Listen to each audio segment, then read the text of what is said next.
Hey guys, so if you remember in the last video I did mention that I wanted to talk about something that has come to light this week and that seems to be a bit of an issue or has been a bit of an issue for us. It's a really negative post, I didn't want to do it, but I feel like I need to sort of get it out and just talk about it. Again, like I said, not a lot of people on my Facebook do watch my page, do watch my channel, interestingly enough, but some people do. So this week, a friend of mine came to me and mentioned that somebody had said that they didn't think it was a good idea for me and Chris to have children, another child even, given that he's ill and our circumstances, our housing circumstances.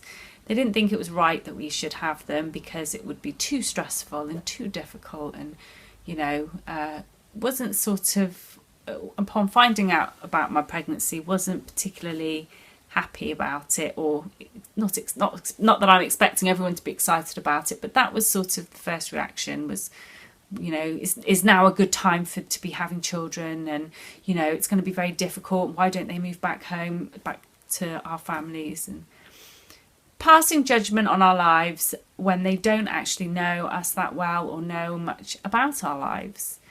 And it really, really, really, really hurt me and upset me. I feel that by not having children and by not continuing the life that we had planned when we first got married before cancer is basically letting cancer win.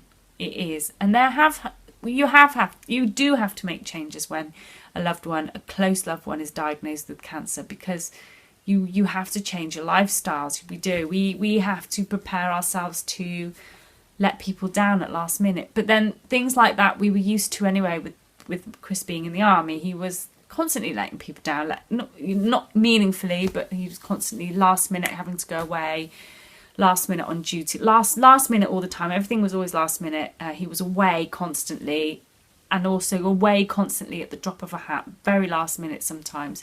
He missed a lot of things. He missed out on an awful lot. But we were used to it. We were completely used to it. And in some way, actually, that has prepared us for this, because sometimes we do have to let people down at last minute. We have friends coming over tomorrow and we're worried that we may have to let them down because he's been taken ill again. So, these are things that we just kind of have to just take each day as they come and just keep going and just deal with at the time. But to say something as brash as that, I think, was very unfair and uncalled for. We both would love to have children. I've always wanted to have children. I'd love to have a third. I'm not the most calm person. I'm not the most... my mental health isn't brilliant. I've never been the most sort of like a coper.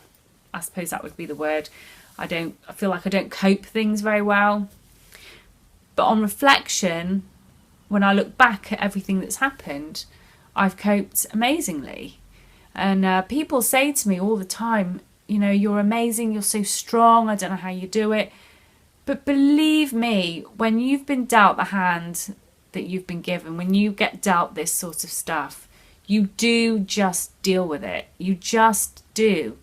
You've got no choice. I've had no choice to just deal with all of this. Chris has had no choice. We haven't got a choice. And when you have children, you have to be strong. And there are times when I break down all the time. You've seen me do it on camera. I get really upset. I do feel like I'm losing it, and I have those moments, and then I sleep on it and I have a cup of tea and I get up again the next day and I try again. And it is exhausting having to keep doing that, but I'm doing it, and we're probably going to be doing this for a very long time, because this is the way our lives are now. And children aren't small forever. They're hard work, and they're probably hard work for a long time, but they're not this age forever. They will eventually go to school, and I will eventually go back into employment that might not be self-employed. And we may have other challenges, such as, I don't know, teen tantrums or homework issues, or not tidying their room, or answering back, or, other sort of issues that come with each part of their lives. But this stage is perhaps maybe the most physically exhausting stage, and that the stage that I know will too shall pass. You know, it will pass, and but I want to enjoy it. And one thing that Chris and I want is that despite the fact that he's ill, we want to have children around us.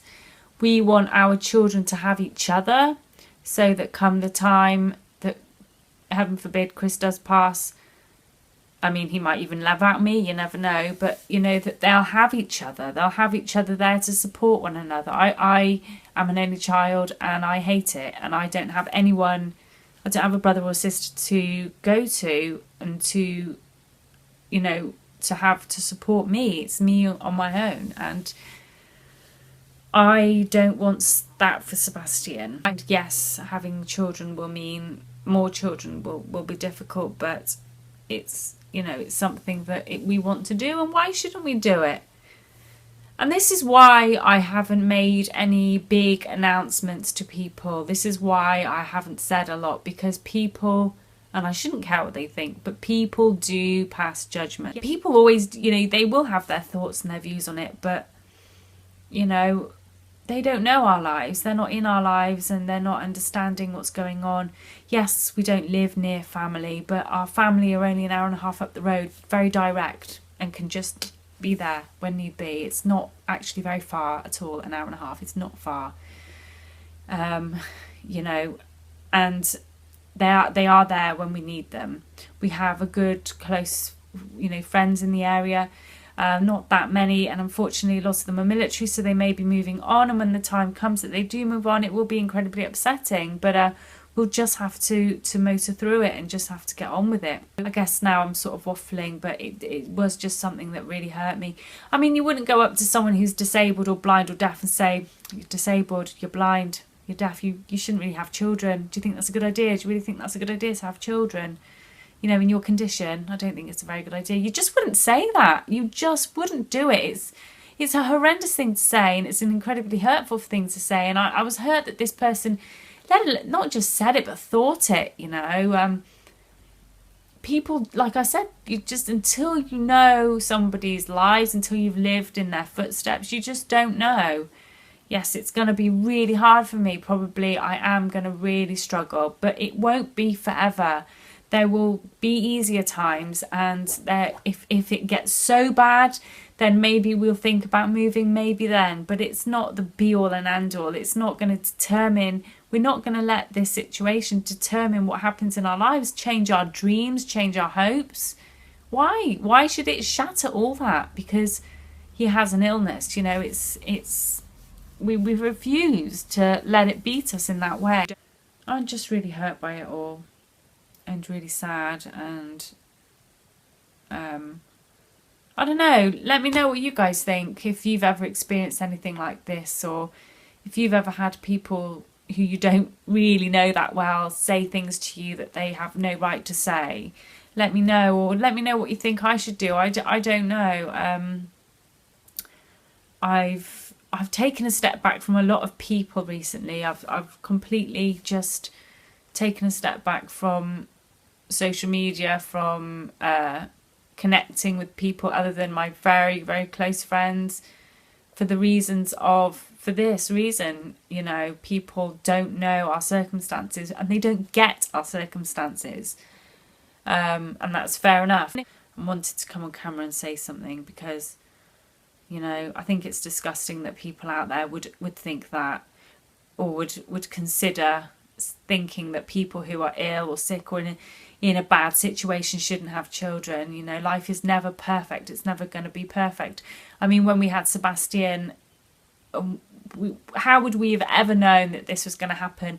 And even if this had happened before we'd had Sebastian, we would have still done it. We would have still had children. We would never let this stop us do what we want to do. I'm going to have a lot of editing to do on this video, because I am waffling an awful lot, but I'm so over all of this. I just wanted to get on here and tell you what's happened and why I feel a bit low at the moment, and just kind of get a bit of support from you guys, really, I suppose, because I know you guys have always been there, like you've followed me right from the beginning, you know. So yeah, let me know if you've ever experienced anything like this, or yeah, I'll see you guys soon. Bye.